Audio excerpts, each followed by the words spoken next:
A Igreja Evangélica Palavra da Cruz, em Sidrolândia, Mato Grosso do Sul, traz uma mensagem de fé ao seu coração.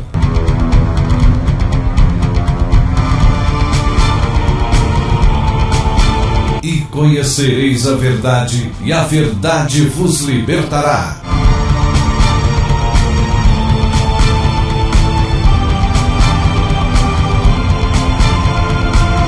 Palavra da Cruz. A apresentação: Pastor Cláudio Morandi.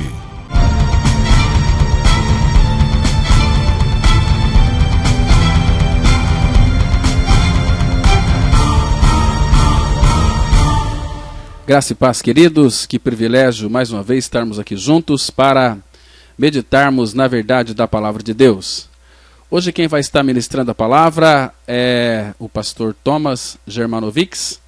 Vai estar tratando de um tema muito interessante sobre o pecado. É um alerta contra o pecado. Então pegue um papel, pegue uma caneta, fique bem concentrado, bem atento, que eu tenho certeza que Deus irá falar ao seu coração. Pastor Thomas, que Deus te abençoe e te use para a glória dele. Graça e paz, irmãos. Irmãos, estou aqui no temor e tremor do Senhor, literalmente, porque as palavras que eu tenho que dizer não são palavras suaves, são palavras que procedem de um espírito com muita dor diante do Senhor, porque Ele tem chorado sobre a sua igreja. Porque aqueles santos que deveriam estar testificando do seu nome, aqueles santos que deveriam estar proclamando a sua palavra, não só por mensagens que procedem da boca, mas também por vidas expressas, não têm feito isto. Então Deus nos dê graça e ajuda para que possamos ouvir a voz do Espírito nessa noite.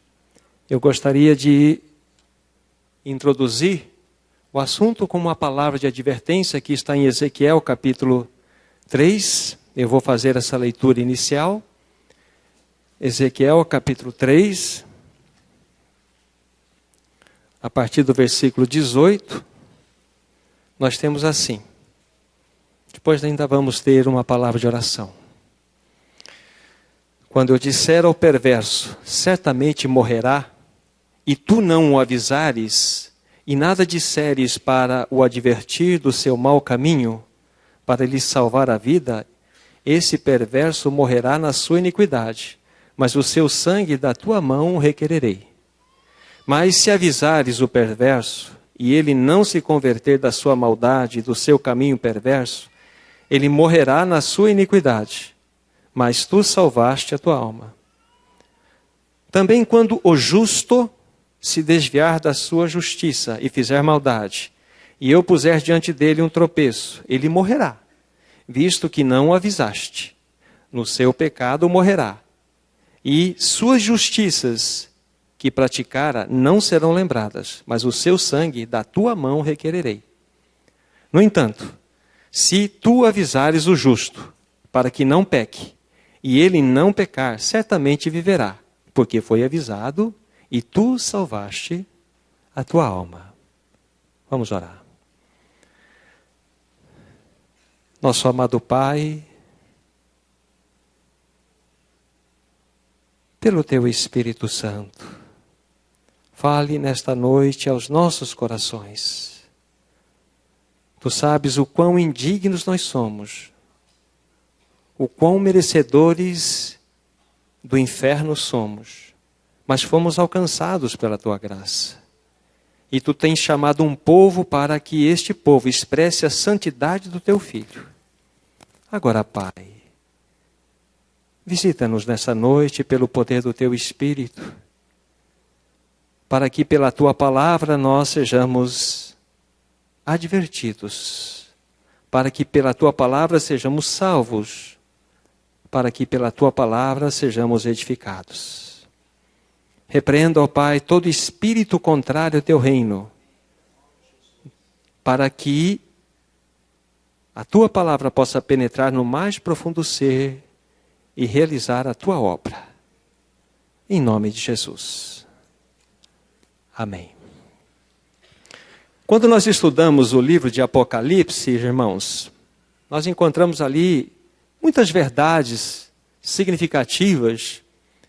E a partir do capítulo 6 nós temos lá apenas uns dados que vamos dar nesse início. Depois vocês vão estudar com bastante carinho isso em casa. Capítulo 6 começa ali então a abertura dos selos. E quando o último selo é aberto, ele dá então a introdução, a manifestação, o soar das 7 trombetas. E depois das 7 trombetas, sendo que a quinta, a sexta e a sétima compõem os 3 ais de Deus que estão dirigidos a esta humanidade. Então nós temos a manifestação de vozes de Deus e, por fim, os 7 flagelos. E quando nós temos lá no capítulo 16 de Apocalipse a manifestação do 7º flagelo, a 7ª taça, nós temos ali preanunciado um grande terremoto. Um terremoto de nível mundial que irá tirar a terra do seu eixo natural e montes, ilhas desaparecerão. Toda a geografia desta terra vai ser modificada. E quando nós olhamos simplesmente por esse pequeno traço, nós vemos que nos Estados Unidos, na região da Califórnia, a cada 3 minutos nós temos um abalo sísmico. E estes abalos têm se multiplicado, estão chegando bem próximos de nós aqui. Nós temos bem ao nosso vizinho estado de São Paulo já muitos lugares sentindo estes abalos. No entanto, meus irmãos, estes abalos, na realidade, são prenúncios, são, na realidade, sinais de Deus que a vinda do Senhor Jesus para buscar a sua igreja está muito próxima, muito próxima. Quando vocês estudam o livro de Mateus, por exemplo, capítulo 24, versículo 12, lá diz assim: por se multiplicar a iniquidade, o amor se esfriará. Aqui tem uma relação inversamente proporcional. Na medida em que a iniquidade vai aumentando, o amor vai se esfriando. E o que nós temos assistido diante dos nossos olhos? A malignidade extrema do ser humano expressa ao vivo e a cores diante dos nossos olhos. E falando em tremor, falando em terremoto, eu gostaria que os meus irmãos dessem uma coxada no cinto de segurança, porque nós vamos ter um pouco de trepidação nesse encontro na noite. E espero que o Espírito Santo venha a falar ao seu coração. Nós não podemos brincar com a revelação que Deus tem dado aos nossos corações. Em recente mensagem, o irmão Ernie Hyle, ele disse o seguinte: na medida em que uma pessoa ouve a palavra de Deus e recusa e rejeita aquela palavra, não se posiciona diante dela, sabe o que acontece? Um véu é colocado diante dos seus olhos. E esta mesma pessoa vai ouvir novamente uma mensagem de repreensão, de exortação, e novamente ela resiste e não se posiciona diante de Deus. Um segundo véu é colocado diante daquela pessoa. E assim sucessivamente, até que o véu se torne algo muito grosso. E isto significa endurecimento por causa do pecado. Isto significa cauterização da consciência. Isso significa que essa pessoa está entregue a si mesma. Isso significa que Deus a entregou o seu próprio pecado para que ela se lambuze na lama da sua sujidade e se perca. Não brinque com a palavra de Deus. Se você tem recebido no teu coração a palavra de exortação, se posicione diante dela. Não brinque. Não brinque.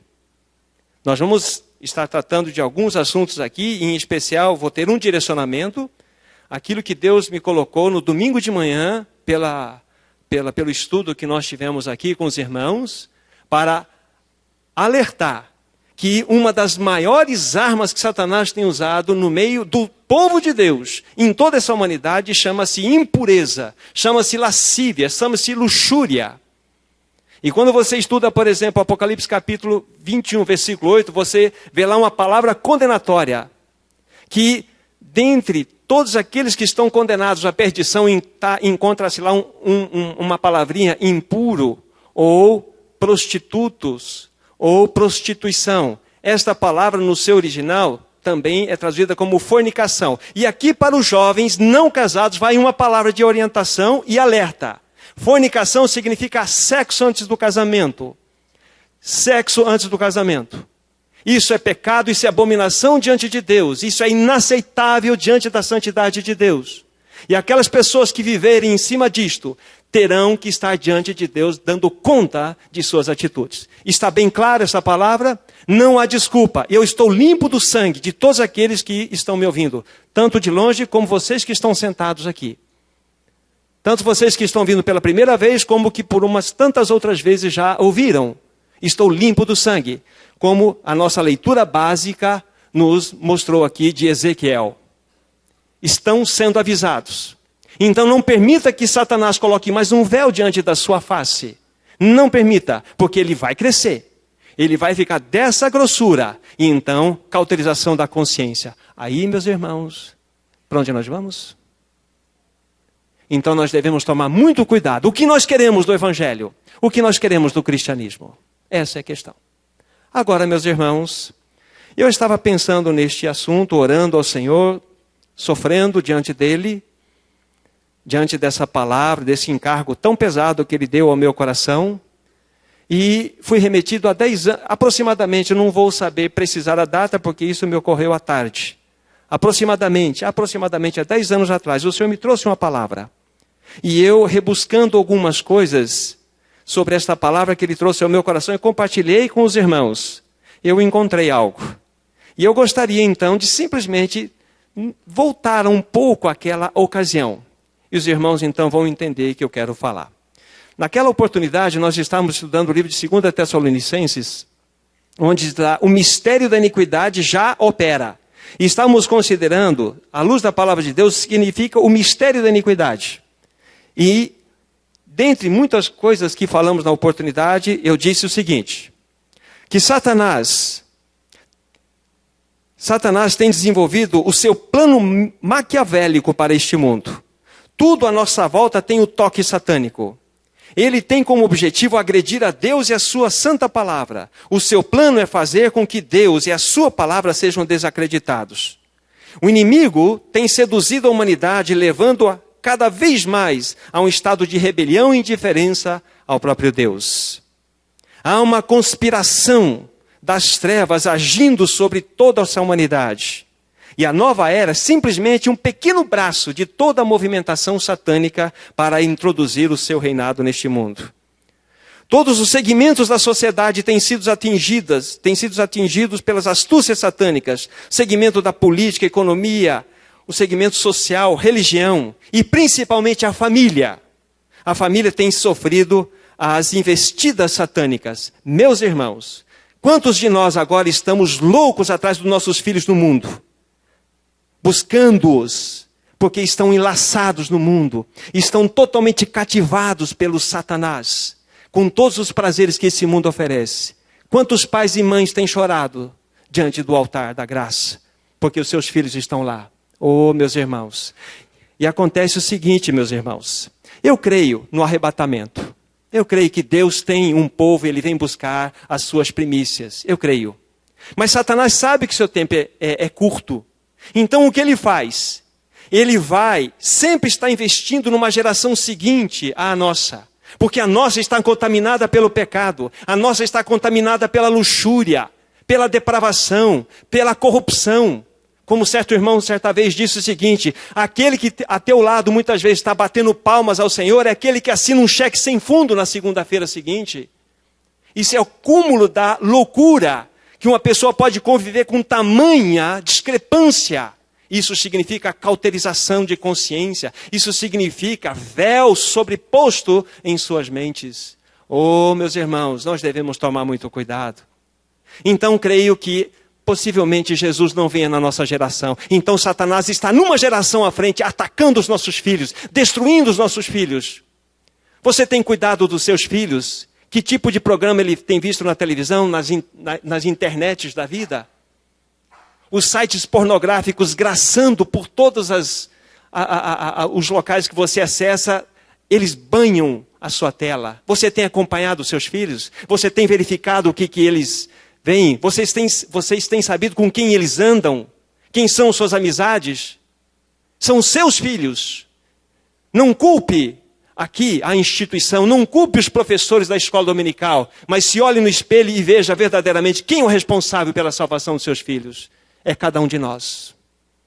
Oh, meus irmãos, não brinque com isto. Satanás está uma geração à frente para apanhar os nossos filhos, porque ele sabe que quando a igreja gloriosa, sem mácula, sem mancha, sem ruga, sem coisa alguma estiver preparada, o Senhor irá ceifá-la. Mas onde está a santidade? Onde está a expressão de pureza? Onde está? O que há diante dos nossos olhos? Só a cobiça, só a inveja, só a murmuração, lamúrias e críticas. Então nós não somos uma geração preparada para a vinda de Cristo Jesus. Não somos. Nós precisamos ainda, pela misericórdia de Deus, passar por muito sofrimento para sermos depurados de tão grande sujeira que há em nosso íntimo. Por incrível que pareça, há pais que dão revistas pornográficas para os seus filhos para que eles afirmem a sua sexualidade. Isso é o cúmulo da loucura. Ah, não é o pai lá do mundão não, viu? São aqueles que dizem conhecer a palavra de Deus. Isso nada mais é do que uma inversão de valores. A pregação do relativismo é, na realidade, aquilo que tem ocupado todos os espaços da sociedade. Não existe mais verdades absolutas. Não existe mais absoluto, sim e não. Existe, eu acho assim, eu acho daquela outra maneira. Nós precisamos viver politicamente corretos. Esse é o pensamento do anticristo. As propagandas que tinham a finalidade de trazer informação para a sociedade, em sua tese principal, elas têm a finalidade de produzir desejos, de conspirar contra nós, de monstruosamente adentrar no nosso coração e nos induzir a comprar certos produtos. Isso é uma artimanha de Satanás. Nós não temos informação, nós temos conspiração contra nós, contra as nossas crianças, contra a família. Será, meus irmãos, que estamos apercebidos destes fatos? Ou estamos sendo tragados pelas astúcias satânicas? Vocês se lembram da experiência das rãs? Talvez parte de vocês se lembram e parte não. Há muitos anos atrás, alguns cientistas canadenses fizeram uma experiência com rãs. Prepararam um habitat que, de fato, é aquele habitat que a rã vive e colocaram ela dentro de um habitat, dentro de algo onde ela poderia estar vivendo como se fosse na própria natureza. Só que dentro dessa situação de experiência, fizeram com que este lugar, onde as águas estavam postas, fosse conectada a uma corrente elétrica que, à medida imperceptível, a água ia sendo aquecida. Preciso explicar algo. As rãs são psilotérmicas, ou seja, o seu sangue tem a variação da sua temperatura na medida em que o clima, o ambiente externo vai sofrendo essa mudança.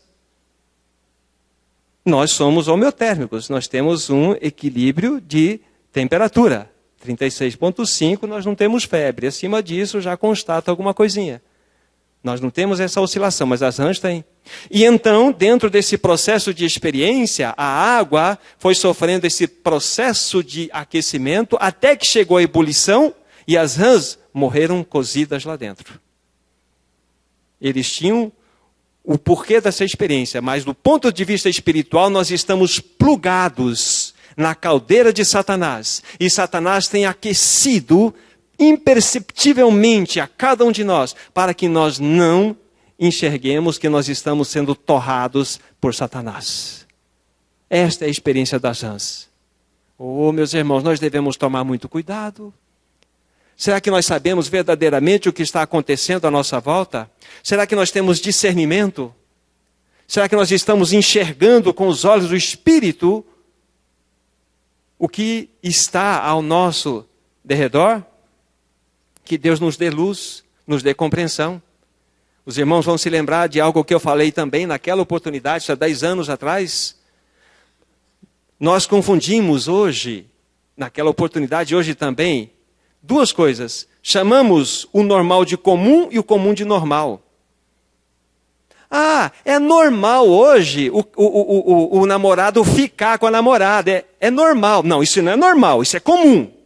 E o comum está associado à nivelação cultural da qual nós nos encontramos. Esse é comum. E quem não fica, está para trás. é idiota. Mas isso não é normal, é comum. Isso é abominação diante de Deus. Ah, é normal um casalzinho ter relação sexual antes do casamento, é normal. Não, isso é comum, porque isso é um fator da cultura maldita, satânica da qual vivemos. O normal é termos um posicionamento santo. É normal hoje casamento de homem com homem, mulher com mulher. Não, isso não é normal, isso é comum. Normal é o padrão da Bíblia. Isso é pecado. Todas essas coisas estão dentro do que nós chamamos de comum. É pecado.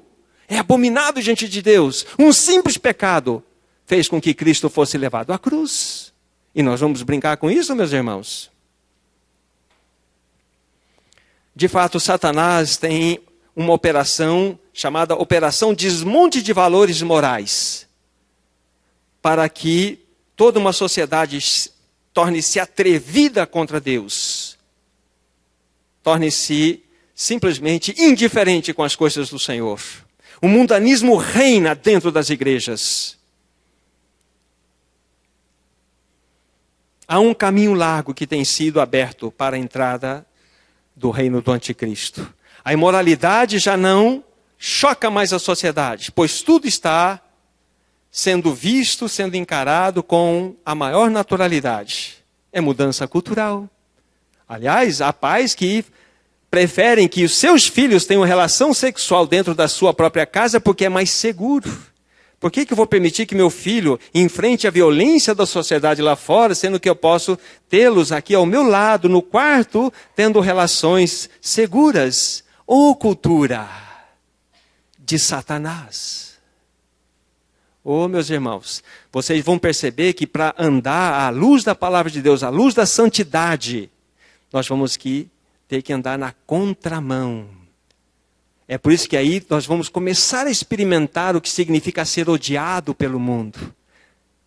Ser rejeitado, desprezado pelo mundo, porque nós não vamos falar a linguagem dele. A Bíblia fala, aquele que ama o mundo, o amor do Pai não está nele. Meus irmãos, não brinque com a palavra de Deus. Cuidado com o véu. Cuidado com o véu. Isso nós tínhamos tratado aquela oportunidade, só estamos fazendo uma recapitulação com os irmãos. Então, cuidado com o véu. Todo um cenário está sendo montado com os mínimos detalhes para que aconteça a grande apostasia. As pretensões do anticristo são muito mais do que governar esta humanidade. A pretensão do anticristo é ser adorado por esta humanidade. Para tanto, então, todo um cenário tem sido montado. Todo um cenário tem sido montado. Meus irmãos, a palavra de Deus, quando você estuda ela é composta com aproximadamente 30% de profecias. 30% de profecias. Desse montante de 30% de profecias equivalem a 1817 na sua totalidade, sendo que 737 são assuntos independentes. 600 profecias tratam de eventos principais dos quais nós estamos envolvidos. Sabem quantas já foram cumpridas? Literalmente 580 profecias. Restam apenas 20 profecias para serem cumpridas até a vinda do Senhor. E dentre as 20 que eu tenho relacionado aqui, a próxima a ser cumprida é o arrebatamento dos santos. Depois temos o ressurgimento do grande império, nós temos aí a reconstrução do templo em Israel e várias outras. Nós temos o terremoto de índice global e assim por diante. Meus irmãos, eu acho que vale a pena nós atentarmos para a palavra de Deus. Muitas pessoas vivem no estado de impureza, vivem no estado de luxúria, e como naquela oportunidade anterior, domingo de manhã, nós falamos aqui, porque esse tipo de pecado não provoca qualquer dor, a pessoa peca e não cai morto, então ela acha que ela está segura. Acha que está segura. Isso é um engano de Satanás, isso é um engodo satânico. Quantas famílias estão sendo destruídas por causa desse pecado maldito que Satanás tem soprado do mais profundo poço do inferno sobre esta humanidade. Há uma enxurrada, há um dilúvio de sensualidade e pornografia que graça sobre esta humanidade. E aí não tem país rico, não tem país pobre, não tem vila, não tem prédio bonito, não tem prédio feio, não tem favela, aí tem humanidade caída. E Satanás simplesmente investindo na sujidade. Oh, meus irmãos, nós precisamos de estar atentos. O que nós queremos? O que nós queremos? Agora nós vamos estudar uma situação. 2 Samuel no capítulo 12. Agora eu vou pedir ajuda ao Dorival para fazer a leitura. Capítulo 12 de 2 Samuel, Vale a pena, irmãos, são 15 versículos, mas prestem bastante atenção. 2 Samuel, capítulo 12, de 1 a 15. O Senhor enviou Natã a Davi.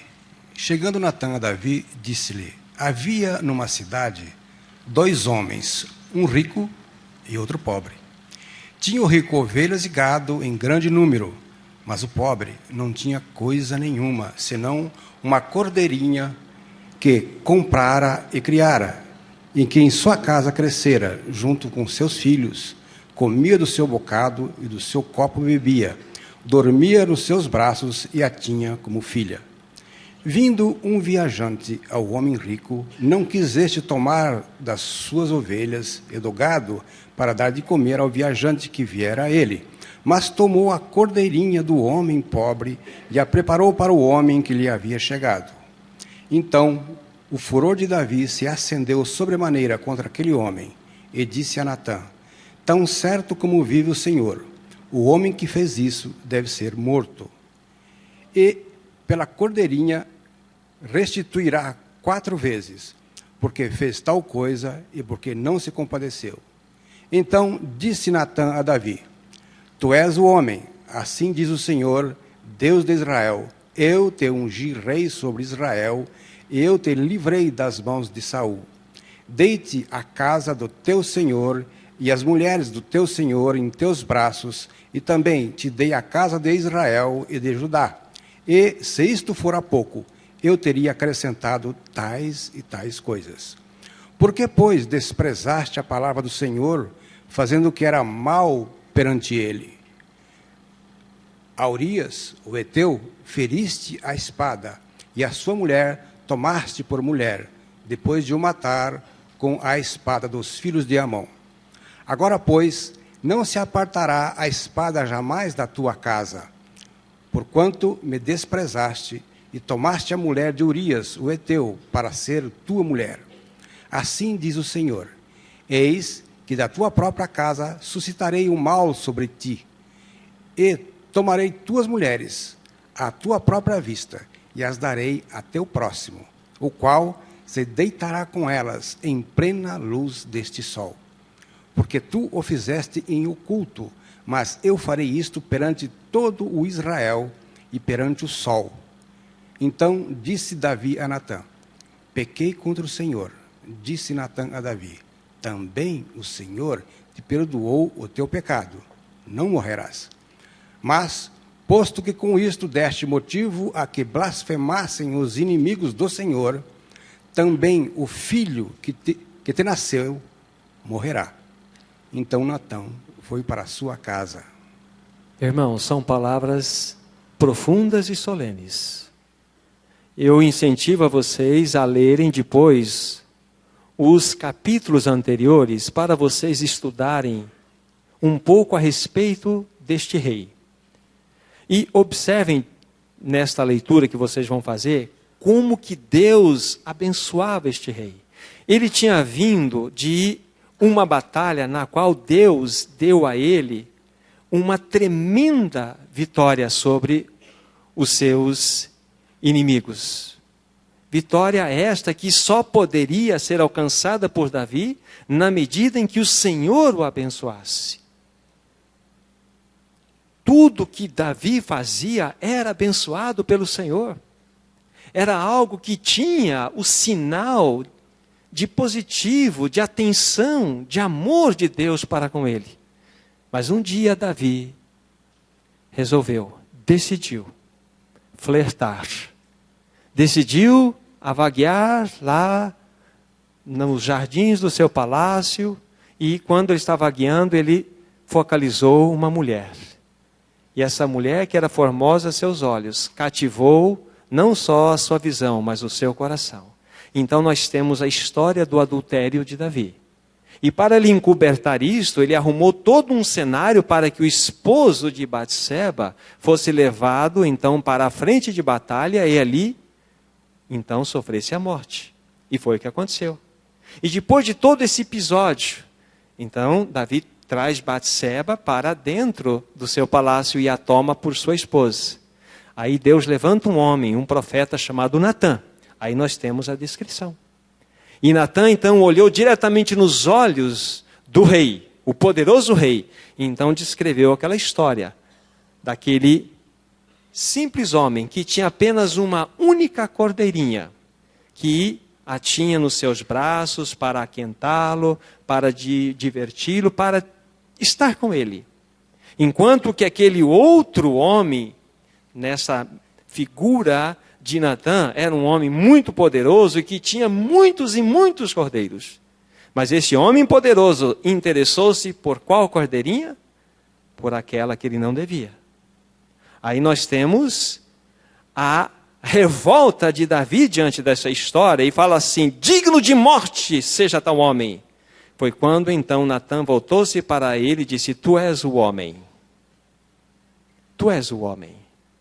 Irmãos, quando Deus nos dá o conhecimento de uma situação como esta, de uma pessoa que adulterou, e se Deus colocar no coração, nós devemos chegar diante dele e falar: tu és o homem. É nossa responsabilidade diante de Deus para sermos limpos do sangue dessa pessoa. Ele vai fazer o que quiser. Eu já cheguei a falar para a pessoa o seguinte: olha, aqui está uma linha, aqui o abismo, aqui é a salvação. Para onde você vai? A escolha é tua. Não me diga que não foi avisado. Tu és o homem. E diante disso, então, antes que Natã dissesse estas palavras, observem que Davi havia dito assim: e pela cordeirinha que se restitua 4 vezes mais. Não foi isso que ele falou? Depois vocês acompanhem então a história de Davi, depois do capítulo 12, e vocês vão perceber o quê? A morte de Amon, a morte de Absalão, a morte de primeiro filho de Batseba, Amon, Absalão e Adonias. 4. Filhos de Davi foram mortos, em mortes trágicas. Tanto é que ele falou assim, que você pecou ocultamente, mas eu vou julgá-lo de maneira aberta. Aí vocês podem levantar comigo uma situação, mas isso é no Velho Testamento. Agora nós estamos no reino da graça. Estamos na graça, você não conhece a graça. Não é isso que nós pensamos? Antes de nós lermos um texto, vocês se recordam lá de 1 Coríntios capítulo 5, do versículo 1 até o versículo 5? Que tem a história daquele homem aquele jovem que praticou aquele pecado de incesto? Vocês se lembram o que Paulo disse para ele? Escreveu por carta? Que o corpo seja entregue a Satanás para que o espírito seja salvo no dia de Cristo. Muitos anos atrás, um irmão, vocês vão se lembrar, o irmão que tocava acordeão, estava pregando à frente, ele tocou nesse assunto, nunca mais esqueci. Alguém perguntou, mas o que é ser entregue a Satanás, o corpo ser entregue a Satanás? Esse irmão estava falando, ele falou assim: quem sabe é um câncer de próstata que Deus envia para ele se acalmar? Quem sabe? Pesado, né, meu irmão? Pesado. Não brinque com a palavra de Deus. Não brinque. Tudo que o homem plantar, isso vai colher. Gálatas 6, verso 7. De Deus não se zomba. E como isso acontece? Na medida em que Deus nos dá uma luz, nós devemos andar por ela. Deus jamais nos cobrará uma medida a qual Ele não nos deu. Mas se Ele te deu uma medida de luz, saiba que nessa medida de luz, você será requisitado. Não terá desculpa, assim como eu. Não temos desculpa. Meus irmãos, Deus está chamando um povo à santidade. Mas agora aquela questão, estou na graça. Estou na graça, você não conhece a graça. Naquela oportunidade, domingo passado de manhã, eu falei de Dietrich Bonhoeffer. Num dos seus livros, ele trata sobre a graça barata. Exatamente essa graça na qual as pessoas se apoiam para que validem os seus pecados. Como se essa graça fosse simplesmente um documento validatório do seu pecado de nojeira. Não caia nesta. Não caia nesta. Porque Deus, sim, nos provisionou verdadeiramente toda a sua graça. E nós não podemos dar um passo sequer sem ela. Nada. No entanto, a graça foi dada. Dê o passo de fé. Só é escravo quem quer. Senão nós devemos chegar diante de Cristo e dizer assim: Senhor Jesus, a sua crucificação, a sua libertação promovida lá no Calvário foi verdadeiramente uma farsa. Ou ele liberta ou ele não liberta. Ou é melhor nós dizermos que amamos o pecado. E fala: Senhor, tem misericórdia de mim que eu estou enlaçado pelo meu pecado. Pense numa serpente envolvendo a sua vítima. E cada volta que ela dá em torno da sua vítima, ela vai estrangulando, asfixiando a sua vítima. Para que no seu final ela abra a boca e possa devorá-la integralmente. Cuidado com o pecado. Ele faz isso como a serpente. Ele faz isso. Irmãos, eu estou em paz aqui porque eu avisei no começo que era um encargo difícil e que nós iríamos trepidar um pouco. E por favor, não fiquem zangados comigo. Olhem para o que a palavra de Deus está dizendo. Agora, 1 Coríntios capítulo 10. Nós não vamos poder ler todo esse capítulo, ou a parte que cabe a resposta, mas você vai documentar esse capítulo aí para ler em casa. Então é 1 Coríntios 10, a leitura interessante você vai fazer na sua casa do versículo 1 a 13. Mas pegue o versículo 11, por favor, Dorival. Estas coisas lhes sobrevieram como exemplos e foram escritas para advertência nossa, de nós outros, sobre quem os fins dos séculos têm chegado. Agora eu vou ler aqui o versículo 8 em diante. E não pratiquemos imoralidade, como alguns deles fizeram, e caíram num só dia 23.000. Não ponhamos o Senhor à prova, como alguns deles já o fizeram e pereceram pelas mordeduras das serpentes. Nem murmureis como eles murmuraram, e foram destruídos pelos exterminadores. Aí sim, estas coisas lhes sobrevieram, diz aí, exemplos, e foram escritas para advertência. Vocês percebem a medida de luz que vocês estão tendo hoje? Vocês não vão fugir dessa medida de luz. Advertência. Ah, é lá do Velho Testamento. Advertência. Quanto mais nós, agora que temos toda a provisão da graça, a qual nos capacita a vivermos uma vida não de impecabilidade, porque nós não conseguimos viver isto. Aqui está uma pessoa diante de vocês, que é fraca, que tropeça, que peca. Mas o Espírito Santo traz uma tristeza no coração. E diante daquela circunstância você vai e reconsidera diante de Deus e fala: Senhor, eu pequei contra ti e contra os céus. Perdoa o meu pecado. Deus quer que nós confessemos o nosso pecado, que nós o chamemos pelo seu nome. Não é cleptomaníaco, não, é ladrão mesmo. Senhor, eu sou um ladrão, tem misericórdia de mim, tira essa natureza de mim, para que eu possa verdadeiramente amar. Então, irmãos, não é impecabilidade, é ter a consciência aberta pelo Senhor, para que sejamos tratados por ela, para que a nossa consciência seja purificada dessas obras mortas. Oh, meus irmãos, nós vivemos numa sociedade evangélica, religiosa, onde se prega prosperidade, algo antibíblico, onde se prega que todo cristão necessariamente precisa ter uma saúde perfeita. Outra, nós não temos fundamentação bíblica para isto. Oh, meus irmãos, esse tipo de mensagem ela não é muito bem aceita não, irmãos. Mas o fato é que ela denuncia a realidade da qual nós vivemos. Irmãos, fomos chamados para ser santos. Fomos chamados para manifestar a vida de Cristo. E olha só o que diz lá em 1 Pedro, capítulo 4, versos 17 e 18. 1 Pedro 4, 17 e 18.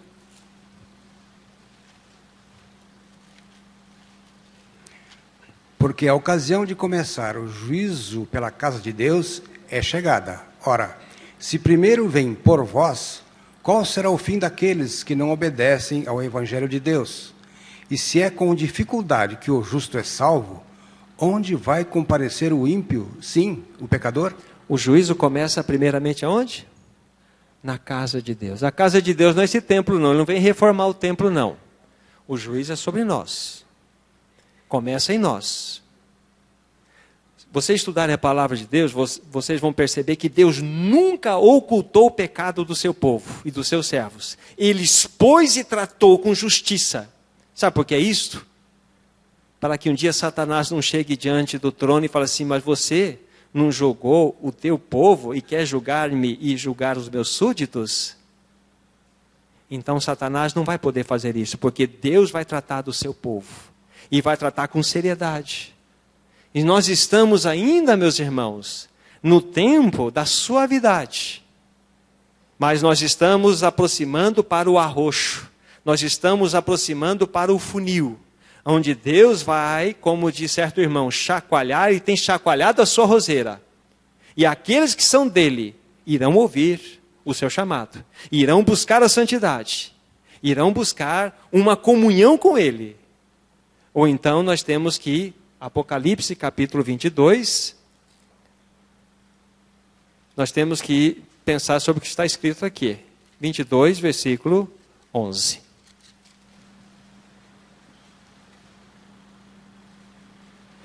Continue o injusto fazendo injustiça. Continue o imundo ainda sendo imundo. O justo continue na prática da justiça. E o santo continue a santificar-se. Qual dos times nós estamos? É imundo? Ama a imundícia? Então continue. Quer se lambuzar no pecado? Mergulhe na piscina do pecado. Mas se você é justo, busque a justiça. Se você é santo, busque santificar-se. Busque. Mas que palavra é esta tão pesada? Oh, meus irmãos, eu gostaria de estar falando de outro assunto aqui. Mas encargo é encargo. Eu vou dar conta diante de Deus, não de vocês. Como eu disse, estou limpo do sangue. Não fiquem zangados comigo. Mas nós precisamos verificar o que Deus tem para nós. Meus irmãos, diante deste assunto de imoralidade, há exatamente 34 anos atrás, um irmão, me permito agora fazer uma pequena leitura. Um irmão recebeu do Senhor uma palavra, e esta palavra tem tudo a ver com a nossa realidade destes dias. Em 1974, esse irmão recebeu esta palavra. Naquela época, nem o videocassete tinha sido inventado ainda, ou não estava no mercado. Inventado, mas não estava no mercado. Uma cabeça, duas cabeças, três cabeças, lembra daquelas coisas? Agora DVD, etc. Mas nem isso tínhamos. E Deus trouxe essa palavra para ele. Como Satanás atormentará e enganará as pessoas escolhidas por Deus? Ele fará isto seduzindo a humanidade e criando um desmoronamento moral. Ele abrirá as comportas do inferno e buscará batizar o mundo na imundícia erótica, no obsceno e na sensualidade. Este desmanchamento moral superará tudo o que a mente humana pôde buscar. Espíritos demoníacos da luxúria já estão varrendo as nações, trazendo nudismo, perversão e uma inundação de imundícias. Há hoje um banho de sujeira chegando para atormentar a mente e a alma dos mais consagrados cristãos. A Bíblia diz que Ló era atormentado na alma de dia e noite pelo que via e ouvia lá em Sodoma. Os cristãos em breve serão expostos a uma sujeira, a uma sensualidade tão violentas que será preciso se agarrar firmemente em Deus para sobreviver. Os que vigiam se prostrarão sobre seus rostos. Os que não entrarem na arca da segurança de Deus serão carregados por esse dilúvio do sexo e do lixo, perdão. As grandes redes de TV serão pegas por esse desmoronamento. Prevejo que os programas breve buscarão apresentar cenas, 74, com seios à mostra. O topless será a nova moda para os que tentam liberalizar a mídia. No começo será feito com bom gosto, mas quando a comunidade artística juntar-se ao coro de aplausos por esse grande atalho à liberação, as comportas se abrirão e vai valer tudo.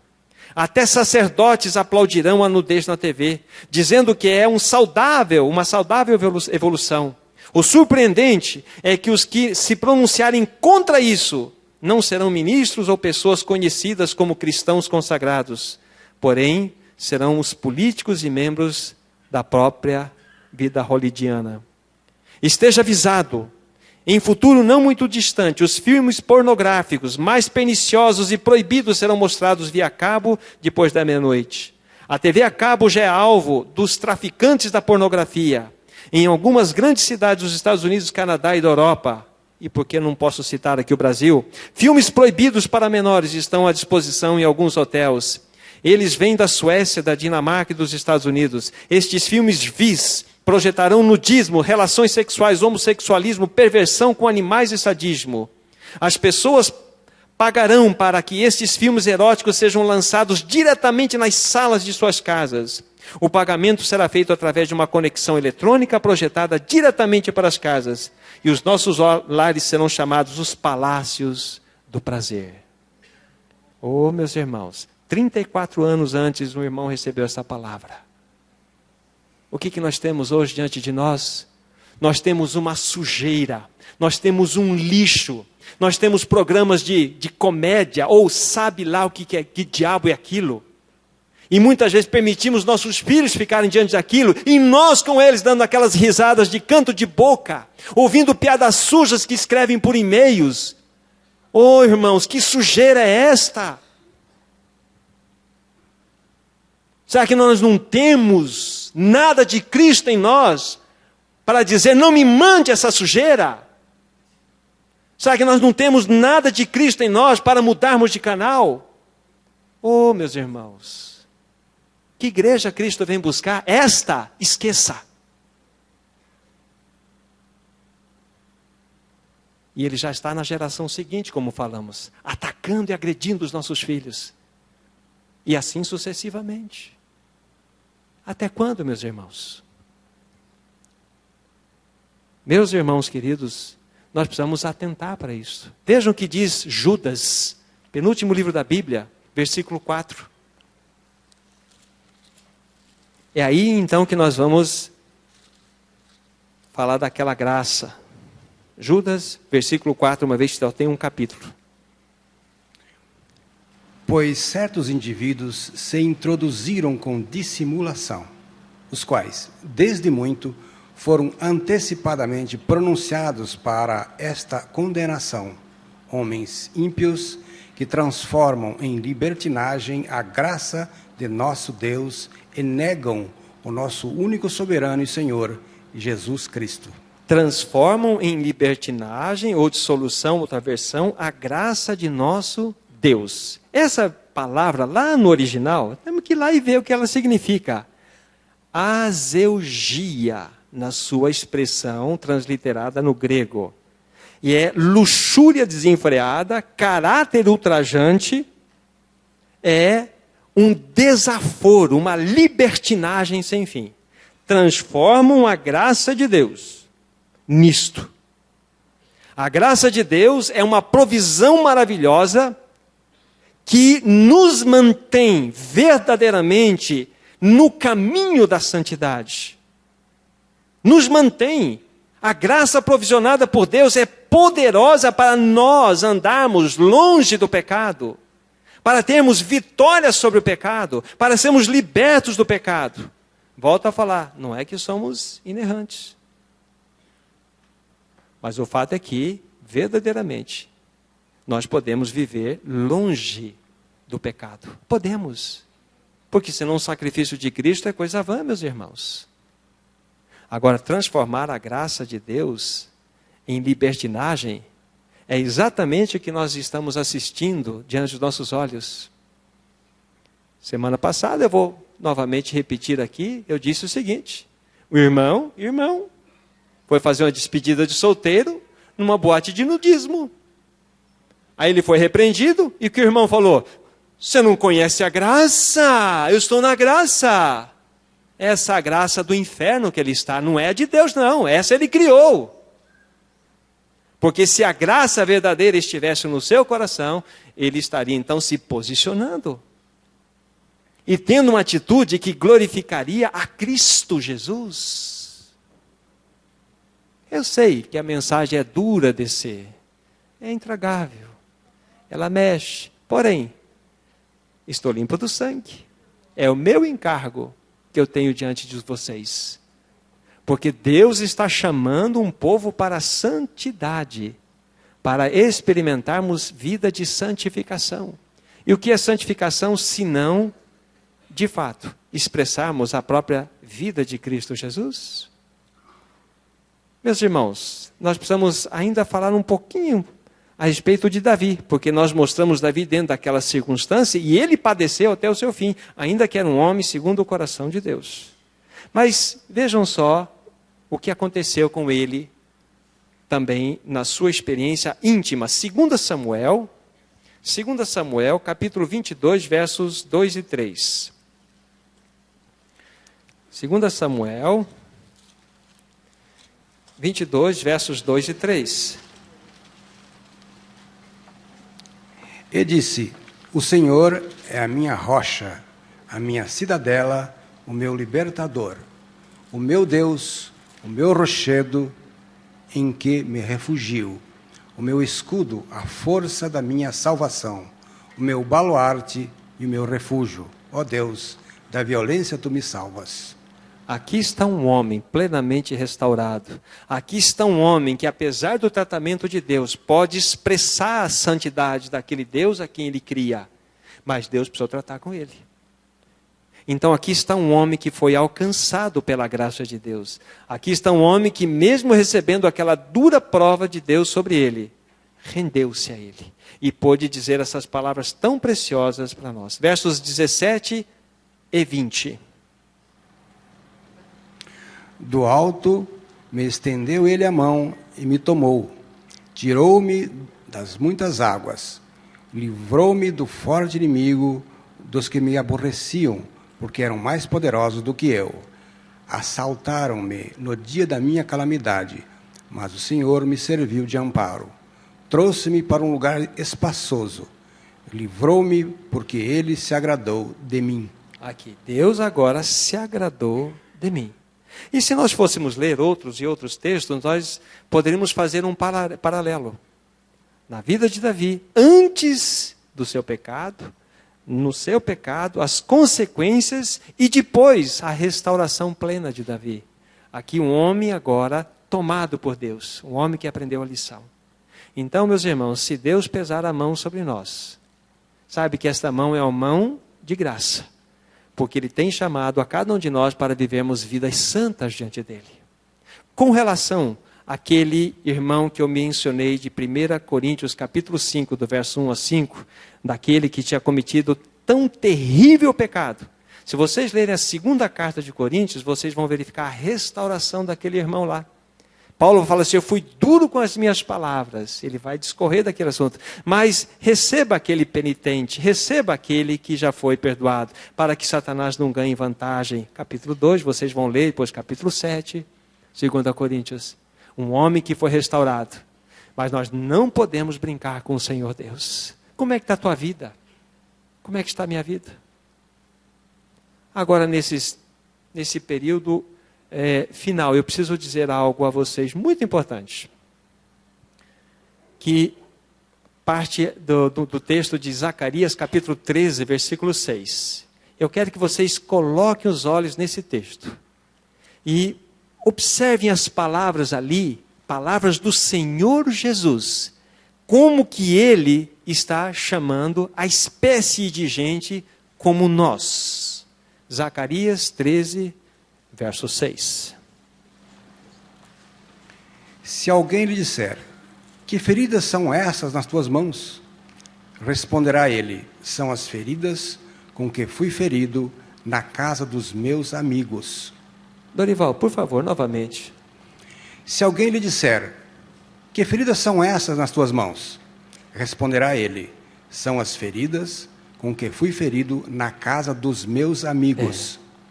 É isto. Que feridas são estas?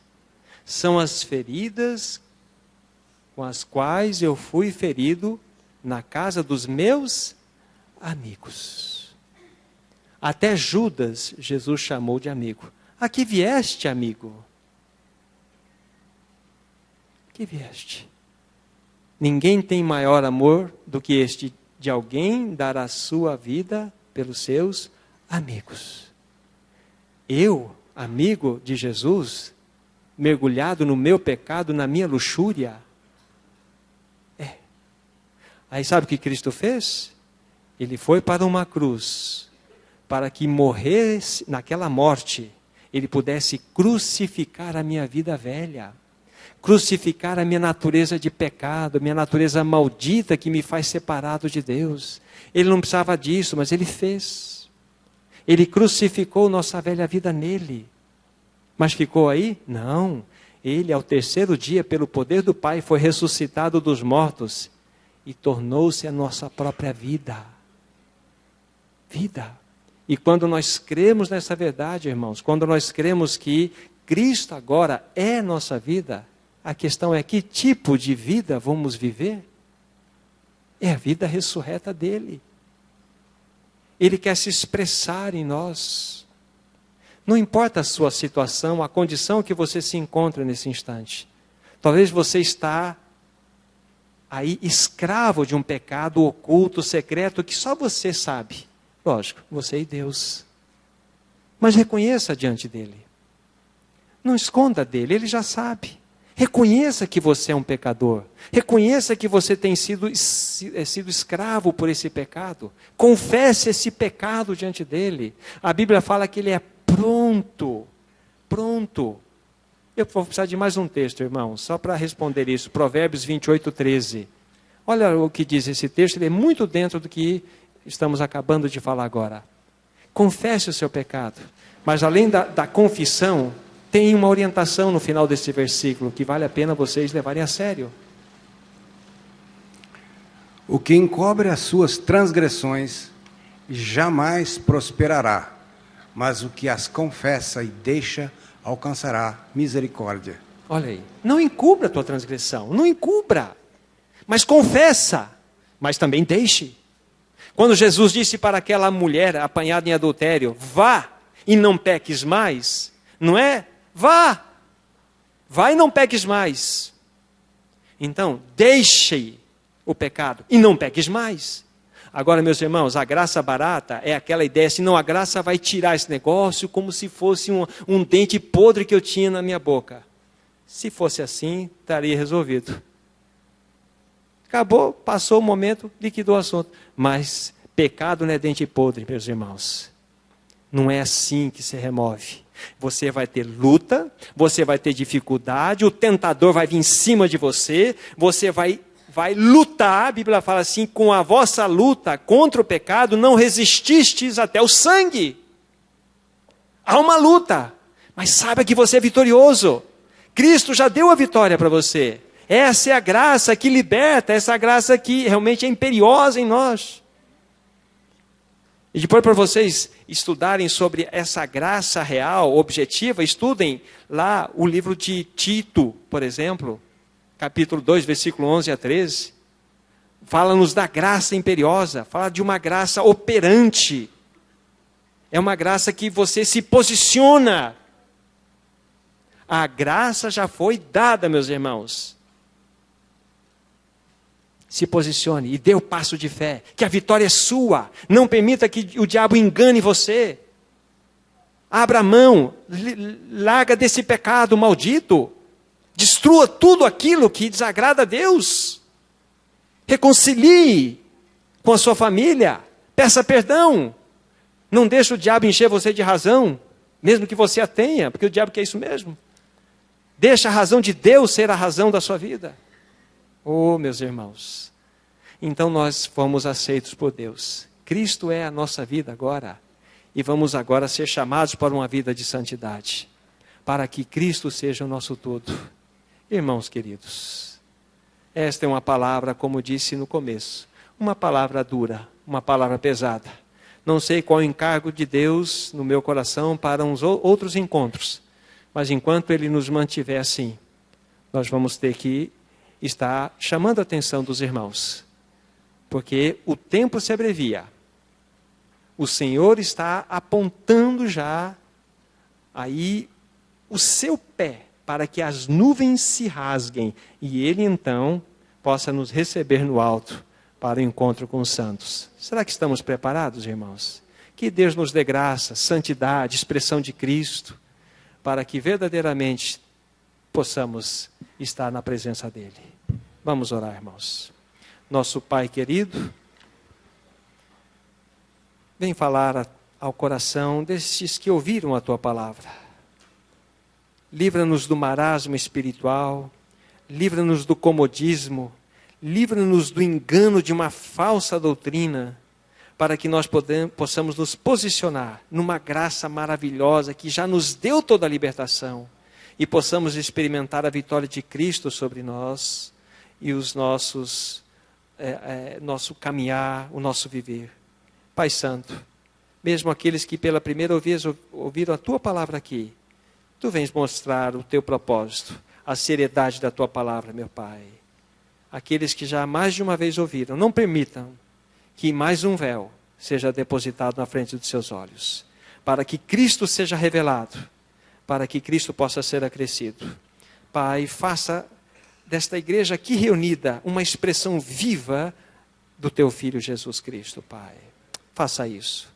Leva-nos na Tua paz, leva-nos na Tua guarda. Em nome de Jesus Cristo. Amém. Se você se identificou com esta mensagem e quer saber mais sobre ela, ligue para o telefone 0 operadora 67 3272 4801 ou venha nos fazer uma visita na Rua Acre, número 260, no centro de Sidrolândia, Mato Grosso do Sul. Cultos toda quarta-feira às 19h30. Reunião de oração toda sexta-feira às 19h30. E aos domingos, cultos às 9h e às 19h30. Que o Deus da graça e misericórdia vos abençoe sempre. E até a próxima mensagem. Graça e paz.